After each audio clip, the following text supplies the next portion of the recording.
안녕하세요. 오늘은 성령 행전, 성령님과 함께하는 가슴 벅찬 여행, 사도행전을 중심으로 사도행전 안에 성령의 역사가 어떻게 진행되었는지를 살펴보고자 합니다.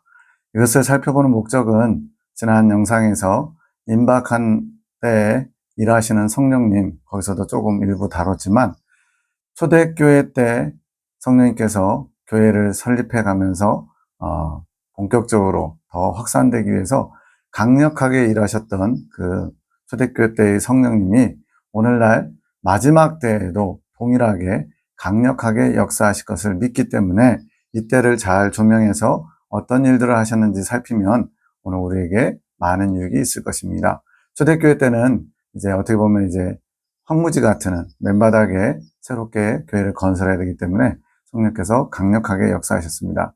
대표적인 게 이제 아나니와 삽비라 사건이고요. 그런 것처럼 기초를 다지기 위해서 굉장히 강력하게 역사하셨고 또 재림대망 신앙이 있었기 때문에 뜨거웠습니다. 그 뜨거웠던 그것을 통해서 사람들이 열심을 내서 하나님 일에 열심을 냈던 것, 마귀도 굉장히 강력하게 예수님과 제자들을 공격하고 또 승리한 것처럼 일시적으로 보일 정도로 강력하게 힘을 모아서 예수님과 이스라엘 사람들을 공격했던 걸 볼 수가 있습니다. 이런 것처럼 초대교회도 강력하게 역사했고 지금은 주님 오실 날이 굉장히 임박한 이때 마귀가 자기의 때가 얼마 남지 않은 줄 알고 열심히 자기 일을 하고 있고 하나님도 일하시니 예수님도 일하시고 또 예수님이 일하시니까 저희들도 일해야 되고 이런 가운데 우리 안에 계신 성령께서 어떤 일을 하시는지를 초대교회를 통해서 다시 한번 점검하고자 합니다. 그래서 사도행전의 또 다른 그 명칭은 성령 행전이라고도 불립니다. 그래서 굉장히 그 어느 곳보다도 성령의 역사가 활발하고 또 기록도 많이 되어 있습니다. 그래서 이 성령 행전을 통해서 성령님과 함께하는 가슴 벅찬 여행. 저도 성령님께 쓰임받고 싶고요. 여러분들도 성령님께 쓰임받고 싶을 것입니다.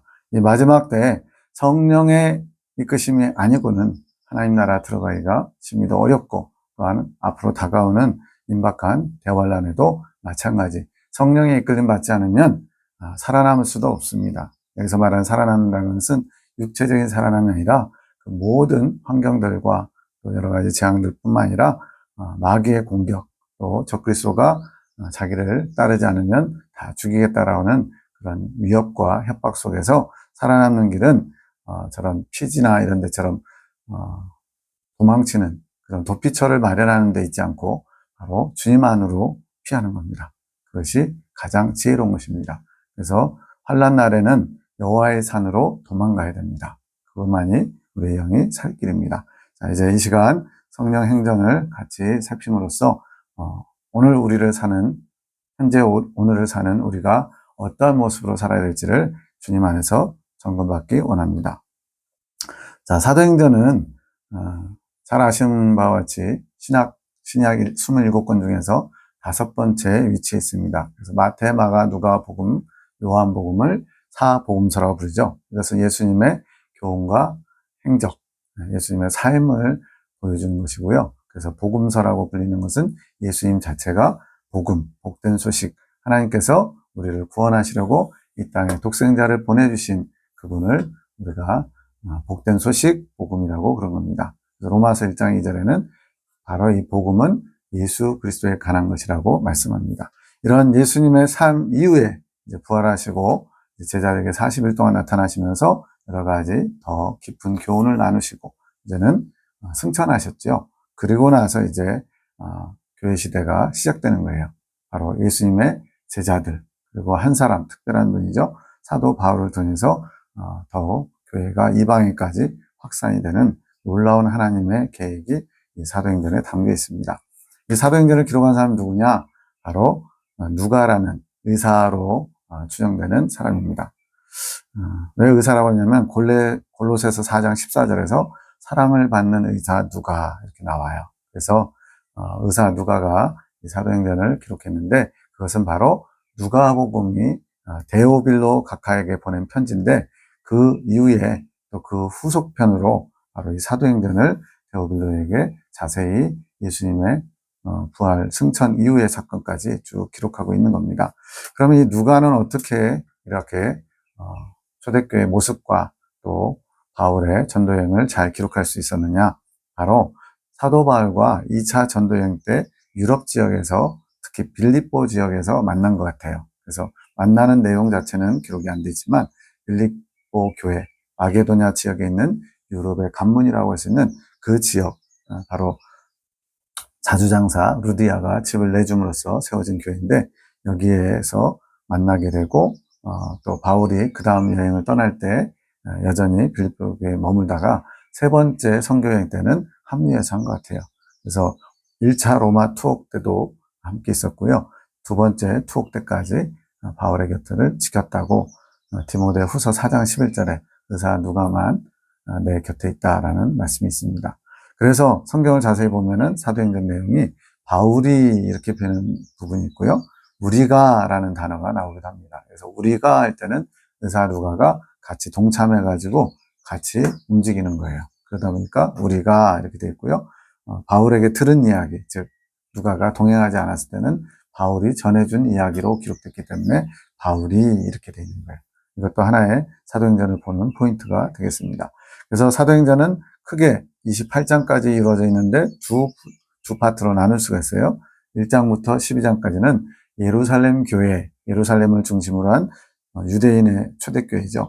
초대교회가 어떻게 든든하게 세워져 갔는지 바로 그 주역이 베드로와 요한입니다. 그들을 통해서 하나님이 예루살렘 교회를 든든하게 세워가는 모습을 1장에서 12장까지 잘 묘사하고 있고요. 그리고 13장부터 28장까지는 바울의 전도 여행, 어떻게 보면 이제 사도행전도 바울의 비중이 굉장히 크죠. 교회가 어떻게 하나님께서 세워갔는지를 바울의 전도여행을 중심으로 기록하고 있습니다. 그래서 1차 전도여행은 13장에서 14장, 2차 전도여행은 15장 40절에서 18장 22절, 그리고 3차 전도여행은 18장 23절부터 21장 9절 이후에 다시 유대로 돌아오게 됩니다. 그 이후에 이제 2, 3년 머물다가 로마로 이제 죄수의 신분으로 이제는 압송되게 되죠. 바로 가이사에게 나의 무죄함을 호소하노라. 그것 때문에 이제 로마 시민권자였기 때문에 로마 시민권을 가진 사람은 가이사에게서 직접 판결을 받을 수 있는, 로마 황제에게 직접 재판을 받을 수 있는 특권이 있었기 때문에 바울은 아마도 하나님의 인도하심과 또 은혜 가운데 로마에까지 가서 복음을 전하기 위해서 일부러 가이사에게 이렇게 탄원을, 재판을 청구한 것 같아요. 그래서 이렇게 두 파트로 나눠지는데 이 모든 과정이 사람을 주목하면 하나님의 일을 잘 알 수가 없습니다. 베드로, 요한, 또 바나바, 바울 이런 사람들 안에서 일하신 성령님의 역사를 보아야만 우리는 성령 행전 이 내용을 잘 알 수가 있어요. 그래서 어떤 내용의 소설이든지 문학적인 책을 볼 때 행간을 숨어있는 행간을 잘 읽어야만 그것을 기록한 작자, 저자의 의도를 알 수 있다. 이런 표현을 하는 것처럼 이런 사람들이 한 행동, 행위, 어떤 사건, 여기에 주목할 것이 아니라 그 이면에서 성령님이 어떻게 하나님의 사람들을 이끌어 왔는지를 잘 살핌으로써 오늘 우리에게도 마찬가지, 사람이 뭘 했다, 사람을 보는 게 중요한 게 아니에요. 그 사람을 통해서 하고자 하시는 하나님의 뜻을 발견하는 것이 굉장히 중요합니다. 자, 성령께서 이제 우리에게 올 것이다라는 걸 예수님을 통해서 미리 알려주셨어요. 예수님이 이제 부활하신 후에 40일 동안 제자들을 만나면서 마지막으로 헤어지기 전에 더 단돌이 하시는 그런 내용이 쭉 나오는데 그 중에 하신 말씀, 요한은 여기서는 세례 요한입니다. 물로 세례를 베풀었으나 너희는 몇 날이 못되어 성령으로 세례를 받으리라 하셨느니라. 예수님 말씀이거든요. 이 몇 날이 못되어는 언제냐면 오순절 마가의 다락방에 임하신 성령님을 가리키는 거예요. 그래서 성령으로 세례를 받는다. 물로 세례를 받는 것과 성령으로 세례를 받는 것. 그래서 우리가 세례 그러면 물 세례, 불 세례, 성령 세례. 여기에 대해서는 교파별로 조금씩 차이가 있습니다. 여기서 초점은 물로 세례를 베푼다는 것은 하나의 이제 죄에 대하여, 세상에 대하여 죽었다. 물에 빠져서 침례, 지금은 이제 약식으로 하는 데가 많지만 침례교는 여전히 물속에 쑥 들어가잖아요.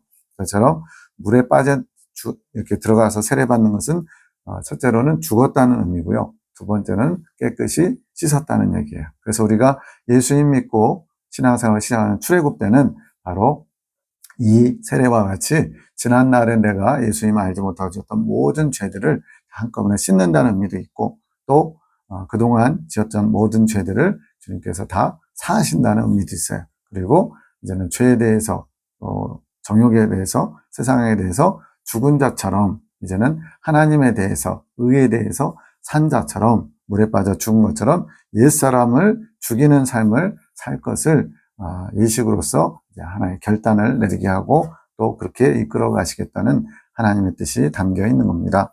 그래서 이제 그러한 물 세례로 이제 신앙생활, 하나님과의 관계를 다시 새롭게 하는 그것을 했지만, 이제는 성령으로 세례라는 의미는 아까 말씀드린 것처럼 죄에 대하여 죽는 것과 죄를 씻는 것, 이 두 가지 의미가 있다고 했잖아요. 이제는 성령께서 너희 안에 들어오셔서 바로 그 일을 하실 것이다 라는 뜻으로 성령으로 세례를 받는다 이렇게 했습니다. 또 1장 8절에 이어서 뭐라 그랬냐면, 오직 성령이 너희에게 임하시면 너희가 권능을 받고 예루살렘과 온 유대와 사마리아 땅끝까지 이르러 내 증인이 되리라 하셨어요. 예수님이 하신 말씀이죠. 성령이 임하시면 어떤 일이 벌어지냐? 먼저 권능을 받아야 됩니다. 성령의 권능. 그래서 성령님은 때려야 뗄 수 없는 것이 몇 개 있는데 그 중에 하나가 권능이에요. 성령의 권능은 은사로도 나타나고요. 또 영혼을 살리는 아주 중요한 능력으로 나타납니다. 또 성령이 임하시면은 이제는 성령의 사람이 되어서 우리를 하나님 나라까지 이끌어 가시는 거예요. 그래서 우리가 성령님을 받았느냐 안 받았느냐는 내가 어떤 착한 행실을 했느냐로 판단할 수 있는 것이 아니고, 바로 내 안에 계신 성령님께서 나를 통해서 어떤 일을 하고 계시느냐, 이것을 잘 스스로도 점검해보고 또 다른 사람들도 그것을 볼 수 있다면 그건 성령의 사람이라고 할 수 있겠죠. 그런데 이런 권능 자체에 또 우리가 몰입하면 안 돼요. 어떤 사람들은 굉장히 강력한 은사가 나타나면, 예를 들어 병자가 낫고 또 죽은 자가 살아나고 미래를 예언하고, 이런 우리가 할 수 없는 대단한 능력이 나타나면 그 능력 자체에 마음을 빼앗겨가지고 더 본질적인 그런 능력을 나타내시는 성령님, 이것을 보지 못하고 그 능력을 나타내는 도구, 통로인 사람에게 집중하고 또 그 사람을 대단한 것처럼 여기면서 많은 잘못을 저지르게 됩니다. 그 이야기가 이제 뒤에 나올 거예요. 어쨌든 성령의 권능을 받으면 예루살렘과 온 유다와 사마리아 땅끝까지, 예루살렘부터 시작해서 점점 확산되죠. 그래가지고 땅끝까지. 여기서 이 땅끝이 어디냐? 예전에는 뭐 북한이다 뭐 이런 얘기도 있었거든요. 근데 지금 보니까 하나님께서 예루살렘에서 유대를 넘어 사마리아 이방 지역을 통해서 땅끝까지. 여기서 이 땅끝은 우리 지구를 생각해 보시면 한 바퀴 삥 돌아가지고, 실제적으로도 복음이 유럽 쪽으로 이제 바울에 의해서 건너가죠. 물론 동쪽으로도 갔지만 그게 아주 붐을 일으킬 정도로 확산되지 못하고, 일본에까지도 천주교, 그 당시 가톨릭이었죠. 일본에까지도 복음이 전해진 것을 임진왜란 그런 기록에서 알 수 있지만, 그러나 동양에서는 활발하지 못했어요. 그래서 서양으로 유럽으로 건너간 뒤에 유럽에서 미국에서 다시 우리나라로, 중국으로 이렇게 와가지고는 드디어 어디로 향해서 가냐면 원래 시작되었던 확산 지역의 시작인 바로 예루살렘으로 지금 복음의 줄기가 흐르고 있습니다. 그래서 마지막 때 대환란 전 3년반 때 두 감람나무 증인을 통해서 아직까지도 예수님을 메시아로 인정하지 않는, 즉 속죄주로 오신 예수님을 부인하고 심판주로 다시 오실 예수님을 기다리고 있는 유대인들, 이스라엘 사람들에게 그 복음이 다시 들어가게 되는 것을 땅끝까지라고 표현했습니다. 즉 완전히 지구를 한 바퀴 도는 거죠. 마태복음에도 천하만국의 복음이 전파되면 그제야 끝이 온다고 했는데, 바로 이 땅끝이 바로 아직까지도 예수님을 메시아로 인정하지 않는 유대인임을 알 수가 있어요. 이러한 모든 복음의 확산, 또 하나님의 증인으로서 하나님의 사람으로 쓰임받는 모든 것이 다 누가 주도권을 가지고 하냐면 성령께서 하신다는 거예요. 그래서 하나님의 사람이냐 아니냐는 그 안에 계신 성령님이 일하고 계시느냐 아니냐로 알아야지, 어떤 뭐 대단한 능력이나 탁월한 카리스마, 뭐 어떤 지혜, 지식, 이런 것들을 많이 갖고 있다고 해서 하나님의 사람이 아니고 성령께서 일하시는 사람이 하나님의 사람임을 알 수가 있습니다. 자, 이 성령님은 어떤 분들은 신약 시대에 등장한 분으로만 생각할 수 있는데 아닙니다. 구약 시대에도 성령님이 활동하셨어요. 그게 뭘로 나타나냐면 바로 기름 부음으로 나타납니다. 그래서 세 부류의 사람들에게 기름을 붓죠. 왕, 제사장, 선지자. 이렇게 세 종류의 사람들에게 기름 부음을 받는데 그것이 이제 성경에서도 드러납니다. 지금 여기 나와 있는 숫자는 전부 다 사도행전에 있는 거기 때문에 행자를 안 붙인 거예요. 사도행전 1장 16절에 형제들아 성령이 다윗의 입을 의탁하사 예수님 잡는 자들을 지로한 유다를 가리켜 미리 말씀하신 성경에 응하였으니 마땅하다. 성령이 다윗의 입을 의탁하사 그랬어요. 다윗은 뭐였어요? 왕이었죠. 다윗이 시편을 많이 지었는데 그 중에 성령께서 다윗을 통해서 말씀하신 게 있다는 거예요. 누구에 대해서? 유다에 대해서. 그 내용이 시편 69편 25절과 109편 8절에 있다는 겁니다. 시편에 기록하였으되 그의 거처로 황폐하게 하시며 거기 거하는 자가 없게 하소서. 69편에 있는 말씀이고요. 또 일렀으되 그 직분을 타인이 취하게 하소서. 시편 109편 8절에 있는 거예요.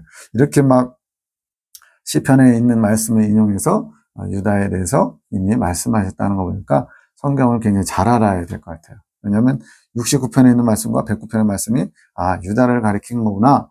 이거는 하나님께로부터 오는 지혜가 아니면 알 수가 없겠죠. 저도 시편을 여러 번 읽었지만 이 부분을 읽을 때 이게 유다에 대한 말씀이었구나. 지금 이렇게 기록되어 있으니까 아는 거지 그냥 봐서는 모르겠는 거예요. 그래서 하나님이 성경이 어떻게 기록됐어요? 하나님의 감동으로 기록됐죠. 그 하나님의 감동, 영감인데 그것 또한 성령께서 하신 것으로 보시면 되고 성령이 저자이니까 당연히 성경을 기록할 수 있도록 다 알게 해주시겠죠. 성경 66권 엄청나게 많은 내용이 담겨있는데 그 내용을 성령님이 모르실 리가 없잖아요. 그래서 이렇게 시편의 69편과 109편에 있는 말씀을 인용해서 지금 가룟 유다에 대해서 이미 다윗을 통해 성령께서 말씀해 놓으셨구나 이러면서 깨닫고는 이제는 가룟 유다를 대신해서 맏대아를 제비로 뽑게 되죠. 성령님의 이미 구약에도 이미 활동하고 계신 거예요. 신약에 갑자기 오신 게 아니고 다만 차이는 구약에서는 하나님이 세우신 종들, 하나님이 쓰시는 종들, 왕, 제사장, 선지자 대표적인 분들이죠. 이분들에게 기름 부음으로써 각 개인에게 임하시는 성령이었다면 이제 신약에 와서는 모든 예수님을 믿는 당신의 백성들에게 다 한결같이 부어주시는 거예요. 그러니까 신약에는 이제 성령님께서 훨씬 강력하게 왕성하게 특별한 사람들의 전유물이 아니라 모든 사람들에게 임하신 성령님을 알 수가 있죠. 또 시편 2편 1절 2절에도 또 주의 종 우리 조상 다윗의 입을 의탁하사 성령으로 말씀하시기를 어찌하여 열방이 분노하며 족속들이 허사를 경영하였는고 세상의 군왕들이 나서며 관원들이 함께 모여 주와 그 그리스도를 대적하도다 하시니로소이다. 여기서 또 다윗의 입을 의탁하사 시편을 또 인용했죠. 이거 시편 2편은 우리가 시편 읽다 보면 몇 절까지는 잘 보잖아요. 그래서 익숙할 겁니다. 어찌하여 열방이 분노하며 족속들이 허사를 경영하는고 주님이 빠진 하나님 빼고 자기들끼리 하면 이렇게 되는 거예요. 주님이 없다, 하나님이 없다, 우리가 전부다, 우리가 최고다, 내 마음대로 할 거다 이런 사람들은 다 이런 상태죠. 그런데 그리스도를 대적하는 그런 모습을 보였다는 것입니다. 자, 그러면서 이제 바울이 로마에 이제 죄수로 압송돼 갔어요. 그러면서 1차 투옥 때는 감옥, 우리가 생각하는 그런 철창이 있는 감옥이 아니라 가정집, 그 당시에 이제 가이사에게 호소하는 사람들이 워낙 많다 보니까 이제 밀린 거예요, 말 그대로. 재판을 받아야 되는데 순서가 밀렸어요. 그래서 밀린 기간 동안에 감옥은 뭐 넘쳐나니까 로마가 엄청 크잖아요. 그러다 보니까 이제 각자 자기 비용, 자비량으로 집을 셋집 하나를 얻어서 거기서 가택연금이 되는 겁니다. 그리고 병사 하나만 문 앞에 세워놓고 이제 지키도록. 어떻게 보면 좀 자유롭죠. 그래서 이제 제일 마지막 장인데 28장에 이제 유대의 로마에 와 있는 사람들 중에 유대인들 중에서 좀 지위가 있는 사람들, 우리로 말하면 명성이 있고 사회적인 지위가 있는 사람들을 바울이 집으로 초청해서 예수님에 관해서 말씀을 전해했어요. 그랬더니 듣고서는 이 말이 맞다 안 맞다 그러면서 막 그 안에서 분란과 논쟁이 일어난 겁니다. 그걸 본 바울이 한 말이 바로 이 말씀이에요. 서로 맞지 아니하여 흩어질 때 바울이 한 말로 일러 가로되 성령이 선지자 이사야로 너희 조상들에게 말씀하신 것이 옳도다. 일러스되 이 백성에게 가서 말하기를 너희가 듣기는 들어도 도무지 깨닫지 못하며 보기는 보아도 도무지 알지 못하는도다. 이 백성들의 마음이 완악하여져서 그 귀로는 둔하게 듣고 그 눈을 감았으니 이는 눈으로 보고 귀로 듣고 마음으로 깨달아 돌아와 나의 고침을 받을까 함이라 하였으니 바로 이사야 6장 9절에서 10절 말씀 인용한 건데 이 말씀처럼 이거 봐라. 유대인들에게 전했더니 귀가 둔하여지고 눈도 감겨가지고 받지 못하는구나. 이 말씀을 지금 바울이 하고 있는 거예요. 여기서도 성령이 선지자 이사야에게 너희 조상들에게 말씀했다. 이렇게 한 거 봤을 때 이사야도 선지자잖아요.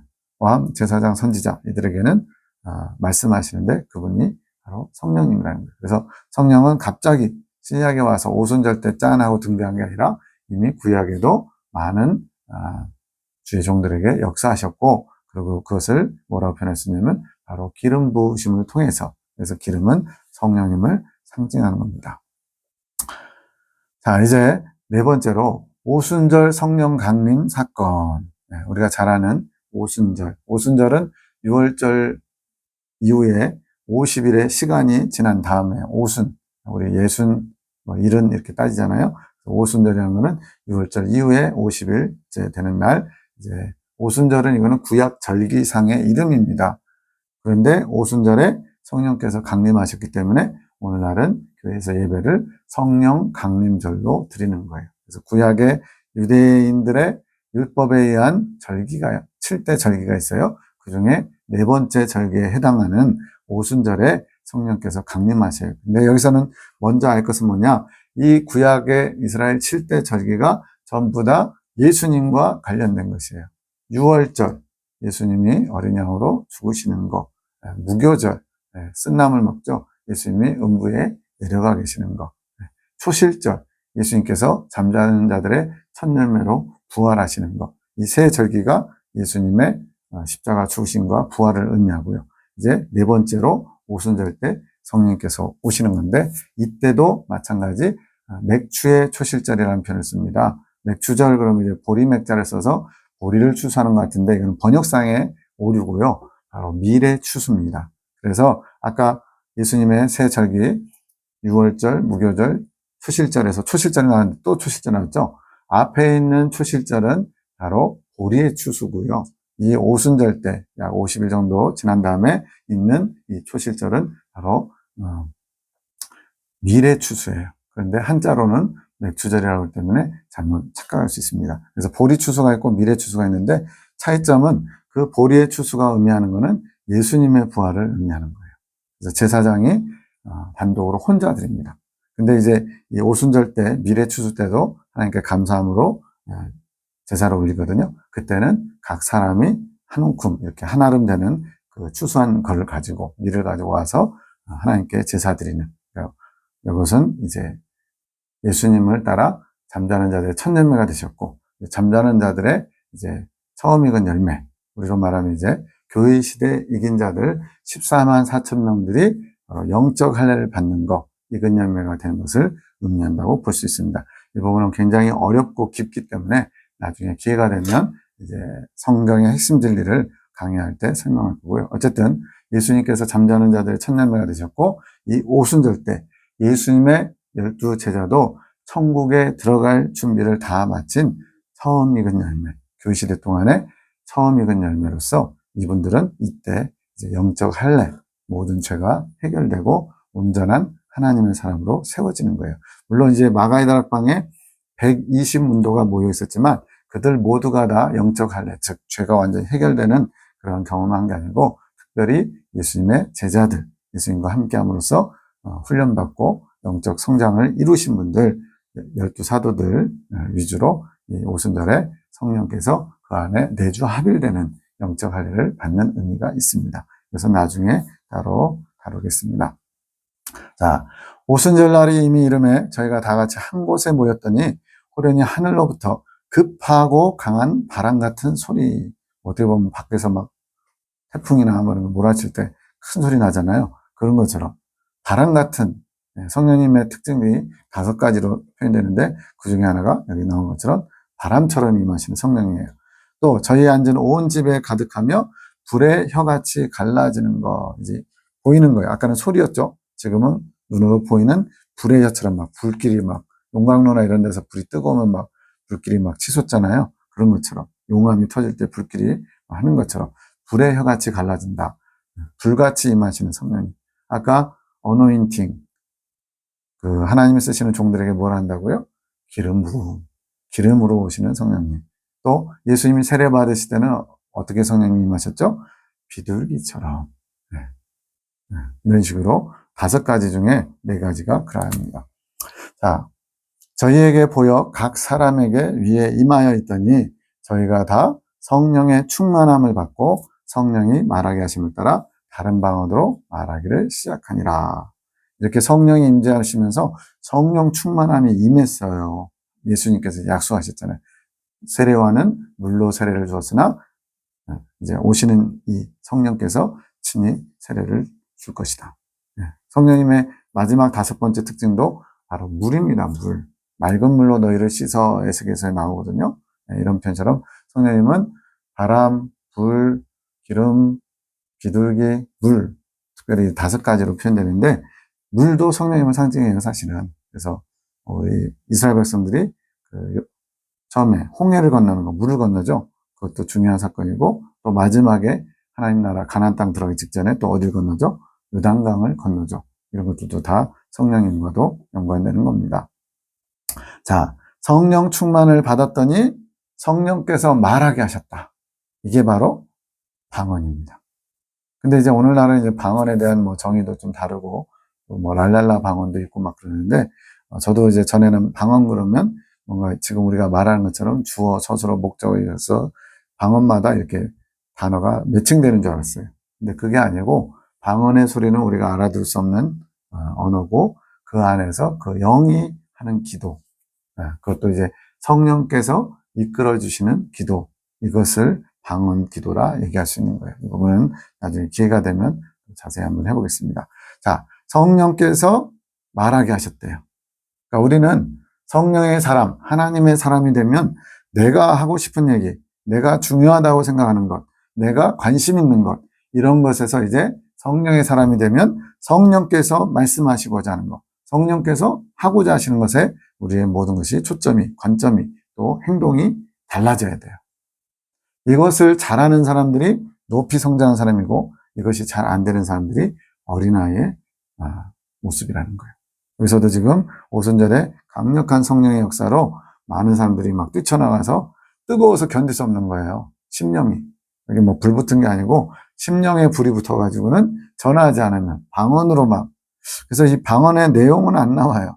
근데 아마도 그 당시에 이제 오순절 유대인의 절기를 지키려고 세계 각처에서 흩어져 있던 유대인들이 다 모인 것 같아요. 왜? 하나님이 3차례, 1년에 3차례 내게 보일지니라 그래서 예루살렘을 모였거든요. 그래서 각처에서 뭐 로마에서 온 사람도 있을 거고요. 이디오피아에서 온 사람도 있을 거고요. 세계 각처에 흩어져 있던 유대인들이 오순절을 지키러 왔는데 각자 자기들이 쓰는 말을 하고 있는 겁니다. 그래서 저 사람은 우리 동네 사는 사람도 아닌데 이 말을 쓰네, 이 말을 쓰네 하면서 막 굉장히 신기하기도 하고 어떤 사람은 술에 취했다고 그러기도 하죠. 근데 그 정도로 막 말 그대로 막 불덩어리가 떨어진 거죠. 그래가지고는 전화하지 않으면 안 되는 그런. 그래서 성령이 이끄신 대로 방언을 하면서 많은 사람들이 뭔가 있구나 라는 것을 알고 많은 사람들이 기독교 안으로 들어오게 됩니다. 하나님이 오른손으로 예수님을 높이심에 그가 약속하신 성령을 아버지께 받아서 너희 보고 듣는 이것을 부어주셨다. 근데 이 성령님을 참 위치가 애매해요. 성부 그러면 아버지의 위치, 성자 아들의 위치. 이 성령님은 가만 보면 약속하신 성령, 예수님이 약속하셨다, 하나님이 약속하셨다, 뭐 상관없어요. 근데 아버지께 받아서 무슨 뭐 물건 같은 느낌이 나요. 아버지께 받아서 부어주셨다. 이러다 보니까 이제 성령님을 인격체가 아닌 어떤 능력, 권능 이렇게 생각하는 사람들도 있어요. 이단들도 그렇고. 그게 아닙니다. 성령님도 하나님이세요. 근데 왜 이렇게 마치 그 존재 자체가 하나의 인격적으로 존재하지 않는 아버지의 위치, 아들의 위치, 또 다른 뭐 위치. 근데 이게 마치 감춰진 것처럼. 근데 이것을 제가 며칠 전에 마지막 때 일하시는 성령님 제일 마지막 끝장에서 삼위일체 하나님에 대해서 얘기하면서 제가 감동받은 부분이 있었어요. 성부, 성자, 성령이 삼위일체 하나님인데 이 성령님의 위치가 왜 이렇게 애매할까? 마치 능력을 전해주는 어떤 물건처럼, 도구처럼. 그래서 그 애매한 뭔가 이렇게 비어있는 느낌이었는데 그게 계시록의 마지막에 성령과 신부가 말씀하시되 오라 하시는도다 하는 그 장면이 있거든요. 바로 신부들과 합일된 성령님의 위치. 그래서 성부, 성자, 성령 삼위일체 하나님 안에 하나님께서 우리 인간을 이건 그렇다고 우리가 신이 됐다 이렇게 얘기할 수는 없지만 어쨌든 그 삼위일체 하나님의 연합, 하나됨에 우리를 어떻게 보면 끼워준다, 초청한다 그런 느낌이 있어요. 이것은 이제 좀 더 묵상하고 깊이 연구해 봐야 되는데 어쨌든 그것 때문에 크게 감격했어요. 우리가 처음 예수 믿을 때 어때요? 나 같은 죄인 살리신 주네 놀라와 이러면서 손을 들잖아요. 거의 그 수준의 감격이 있더라고요. 왜? 하잘것없는 보잘것없는 이 피조물을 창조주이신 삼위일체 하나님의 격으로 올려주시는 격상시키는 듯한 그런 것을 받았으니까. 그래서 이 성령님은 아버지께 예수님이 받아서 너희에게 부어주신 것처럼 능력처럼 표현되고 있지만 아닙니다. 성령님도 인격이 가지신. 그래서 뒤에 가면 성령님이 말씀하시고 이끄시고 그런 내용이 나와요. 그냥 능력이라면 능력이 무슨 말을 합니까? 그죠? 베드로가 가로되 너희가 회개하여 각각 예수 그리스도 이름으로 세례를 받고 죄사함을 얻으라. 그래야면 성령을 선물로 받으리니. 이 부분을 왜 넣냐면 베드로가 이제 설교하다 보니까 사람들이 이제 예수님을 믿고자 하는 마음이 있어요. 그랬더니 베드로가 설명합니다. 먼저 회개해라. 그래서 예수님 이름으로 세례받고 죄사함을 얻어라. 그러면 성령을 선물로 받는다. 그러면 회개는 성령의 역사로 되는 거냐? 아니면 회개를 하면 성령을 받는다 그랬으니까 회개는 성령과 상관없이 되는 거냐? 이런 진지한 고민이 있을 수 있습니다. 그죠? 근데 이 문장으로만 보면 회개는 성령님과 상관없이 내가 먼저 하고 그 다음에 그 결과물로 성령을 받게 되는 것처럼 보여요. 이걸 어떻게 해결할 수 있느냐? 바로 성령의 외적인 역사와 내적인 역사로 설명하면 될 것 같아요. 즉 우리가 회개하는 것, 뉘우치고 지난날에 하나님 앞에 바로 살지 못했던 것들을 돌이키면서 이제 예수님을 구주로 영접하고자 하는 그런 마음가짐을 갖게 되는 게 바로 회개 아니에요? 네, 이 회개가 내가 마음먹어서 내 의지로 되는 게 아니라 성령께서 내 안에 들어오시기 전에 이미 우리의 마음을 터치하고 계신 거예요. 그런 마음을 갖게 하신 거예요. 그래서 회개도 성령께서 조명하시고 도와주셔야 됩니다. 다만 성령께서 우리 안에 들어오시기 전에 먼저 마음이 가난하게 하신다는 거예요. 그래서 이제 8단진복에서는 마음이 가난한 자는 복이 있나니 천국이 저희 것이며 그랬죠. 이 가난한 마음은 환경을 통해서 이루어지만 그러나 내면에 있는 그 마음의 가난한 상태는 성령의 역사라는 거예요. 그것이 이제 이스라엘 백성들의 오영적 과정에서는 바로 바로의 탄압으로 인해서 이스라엘 백성들이 하나님께 부르짖죠. 우리를 불쌍히 여겨달라고, 구원해달라고. 그와 같이 환경적인 어려움도 있지만 그 안에 가난한 마음으로 성령님의 자리를 만들어드리는 이런 것은 바로 성령님께서 외적인 역사로 하고 그 이후에 이제 그 사람이 자신의 어떤 뜻 가운데 그것을 자기 것으로 받아들이면 그때 성령님이 우리 안에 들어오시는데 그냥 들어오시는 거예요. 우리가 뭔가를 해서가 아니라. 그래서 선물입니다. 선물. 선물은 대가를 바라고 하면 뇌물이죠. 성령은 뇌물이 아니고 선물입니다. 물론 이제 주님도 우리에게 원하시는 게 있어요. 성령님과 함께 하나님 나라에 들어올 수 있도록 준비되라는 거. 그거는 어떤 나쁜 게 아니고 우리를 하나님 백성으로 만드시기 위해서 하나님께서 이끄시는 거죠. 그건 오히려 더 좋은 거죠. 그래서 우리가 어떤 그 은혜를 인하여 너희가 그 은혜를 인하여 믿음으로 말미암아 구원을 얻었다. 이것이 너희에게서 난 것이 아니라 하나님의 선물이다. 그래서 선물의 내용이 뭐라고요? 성령님을 주신 거. 그래서 우리는 하나님 나라 들어가기까지 성령님과 함께 성령님을 떠나서는 하나님 나라 들어올 수 없어요. 왜? 구원은 성령님을 통해서 이루어지는 거예요. 하나님이 선물로 구원을 주셨지만 그 구원을 이루려면 성령님과 동행하는 삶이 있어야 된다는 겁니다. 이것 없이는 안 되는 거예요. 저희가 사도의 가르침을 받아 서로 교제하며 떡을 떼며 기도하기를 전혀 힘쓰니라. 사람마다 두려워하는데 사도들로 인하여 기사와 표적이 많이 나타나니 믿는 사람이 다 함께 있어 모든 물건을 서로 통용하고 또 재산과 소유를 팔아 각 사람의 필요를 따라 나눠주고 날마다 마음을 같이하여 성전에 모이기를 힘쓰고 집에서 떡을 떼며 기쁨과 순전한 마음으로 음식을 먹고 하나님을 찬미하며 또 온 백성에게 칭송을 받으니 주께서 구원받는 사람을 날마다 더하게 하시니라. 사도행전의 가장 초대교회의 아름다운 어떻게 보면 교회의 본질, 교회의 원형을 보여주는 내용이 2장 42절과 47절, 그 뒤에 나오는 4장 32절에서 35절에 그 모습이 있어요. 근데 이렇게 될 수 있었던 각 사람의 필요를 따라 나눠주고 재산과 소유를 팔고 서로 물건을 통용, 필요한 사람에게 그냥 주고 날마다 마음을 같이해서 성전에 모이기를 힘쓰고 순전한 마음과 기쁨으로 음식들을 먹고 하나님을 찬양하고 이게 어떻게 가능했겠어요? 빨간색으로 되어 있는 것처럼 사도들로 인하여 기사와 표적이 많이 나타났다. 이것은 눈에 보이는 기사와 표적보다도 성령의 역사가 풍성하게 나타났다는 의미예요. 아까 말씀드렸죠? 초대교회는 교회의 기틀을 마련하기 위해서 성령이 강력하게 역사했어요. 그래서 베드로가 한번 설교하면 4,000명, 5,000명이 회개하고 주님께로 돌아오는 겁니다. 그런 것처럼 성령의 역사가 강력하게 나타나니까 사람들이 이제 자기의 욕심, 사심, 자기를 위한 삶에서 하나님 중심의 삶으로 기꺼이 내놓는 게 됐다는 거예요. 그 결과물이 이제 주께서 구원받는 사람을 날마다 더해 주셨다. 오늘날 전도, 지금 이 초대교회와 같이 성령의 역사도 강력하고 마귀의 역사도 강력하고 지금은 어지간하면 예수 믿고 구원받는다. 기독교 교리 겉모습을 모르는 사람이 없어요. 그럼 이제 뭐가 필요하냐? 바로 이런 성령의 강력한 역사가 우리를 통해서 나타나도록 우리가 하나님의 사람이 돼야 돼요. 그러면 성령께서 하시는 일에 따라가면 자동적으로 구원받는 사람을 주께서 더하셨다. 그래서 구원받는 사람, 즉 구원받을 만한 사람들이 교회에 오는 것도 누가 하신다고요? 주께서 하신다는 거예요. 이게 중요합니다. 그러니까 오늘날 인위적으로 무슨 수영장을 만들고 영화관을 만들고 탁구장을 만들고 물론 뭐 레저 스포츠 그런 걸 통해서 사회복지에 기여한다. 그런 취지는 좋아요. 그러나 본질이 우선이에요. 본질.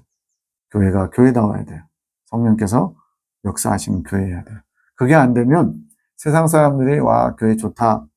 세상 사람들이 인정해도 하나님 보시기에는 교회가 아닐 수가 있다는 거예요. 여기서도 지금 초대교회 모습은 성령께서 역사하심으로 풍성한 은혜의 잔치가 날마다 열리니까 사람들이 날마다 마음을 같이해서 성전에 모이기를 힘썼대요. 그만한 은혜와 감격이 있었으니까. 오늘날 코로나로 인해서 다 흩어져 버리고 이제 돌아오지 않는 사람들이 30%는 된다고 그러잖아요. 이런 시대에 다시 초대교회 때와 같은 순전한 마음, 순전한 영적 운동이 일어나야 할 것입니다. 4장 32절 35절에도 믿는 무리가 한 마음과 한 뜻이 되어 모든 물건을 서로 통용하고 제 재물을 조금이라도 제 것이라 하는 이가 하나도 없더라. 사도들이 큰 권능으로 주 예수의 부활을 증거하니 우리가 큰 은혜를 얻어 그 중에 핍절한 사람이 없으니 이는 밭과 집 있는 자는 팔아 그 판 것의 값을 가져다가 사도들의 발 앞에 두매 저희가 각 사람의 필요를 따라 나눠줌이러라. 여기서도 지금 사도들이 큰 권능으로 이 큰 권능 아까 뭐였어요? 너희가 오직 성령이 너희에게 임하신 너희가 권능을 받고 그랬죠. 바로 성령께서 크신 권능을 나타내시는 거예요. 그랬더니 큰 은혜가 임했어요. 그것 때문에 한 마음 한 뜻이 되고 자기 거를 자기 거라고 하지 않고 핍절한 사람도 없고 자기 소유를 팔아서 각 사람의 필요를 따라 나눠주고 이런 놀라운 일들이 있었던 겁니다. 이것이 가능했던 건 두 가지가 있어요. 성령의 강력한 역사하심. 눈에 보이는 겁니다. 막 기적과 이사와 표적 또 하나님이 일하신 게 보여요. 또 하나는 예수님이 우리 살아있을 때 가신 모습 그대로 오시리라는 그걸 기대하고 있었기 때문에 즉 재림대망 신앙이 있었기 때문에 가능합니다. 그럼 이 두 가지가 오늘날은 어때요? 딱 맞아떨어지는 거예요. 마지막 때 마귀가 자기 때가 얼마 남지 않은 줄 알고 크게 분내면서 역사를 크게 일으키려고 할 때 악한 영이 강할수록 성령도 강하게 역사하시겠죠. 그래서 성령의 강력한 역사가 나타날 거고요. 또 하나는 주님의 재림이 이제는 진짜로 임박한 거예요. 그 초대교회 때는 교회 시대의 2000년의 비밀을 모르기 때문에 그렇게 자기 시대에 올 줄 알고 열심히. 예수님이 지금 예를 들어 5년 후에 오시는 것 같아요. 그럼 여러분들 어떻게 살겠어요? 그동안 지금까지 가지고 왔던 패턴에서 확 달라질 겁니다. 왜? 5년 후에는 모든 것이 끝나니까. 그럼 이 5년 동안에 내게 있는 물질, 건강, 시간, 탤런트, 내 삶에 중요하다고 여기는 것들이 리스트가 바뀔 겁니다. 어떻게 하는 것이 주님을 기쁘게 하는 것일까? 어떻게 하는 것이 주님께 영광을 돌리는 것일까? 어떻게 하는 것이 많은 상급을 쌓고 예수님 오실 때 부끄러운 구원을 받지 않을까? 아마 이렇게 완전히 개조가 일어날 거예요. 근데 지금이 바로 그런 때라는 겁니다. 내가 지금 사심, 욕심, 여기서 초점은 뭐예요? 욕심 부리는 자가 없다는 거예요. 내 것이라고 꽉 움켜쥐는 자가 없다는 거예요. 주님의 뜻을 이루기 위해서 기꺼이 내 소유를 내놓을 수 있는 사람이 있다는 거예요. 이것이 성령께서 일하신 그 결과물입니다. 우리가 성령의 사람이 되면 이런 사람이 될 수 있어요. 잠시 쉬었다가 다음 이어가겠습니다.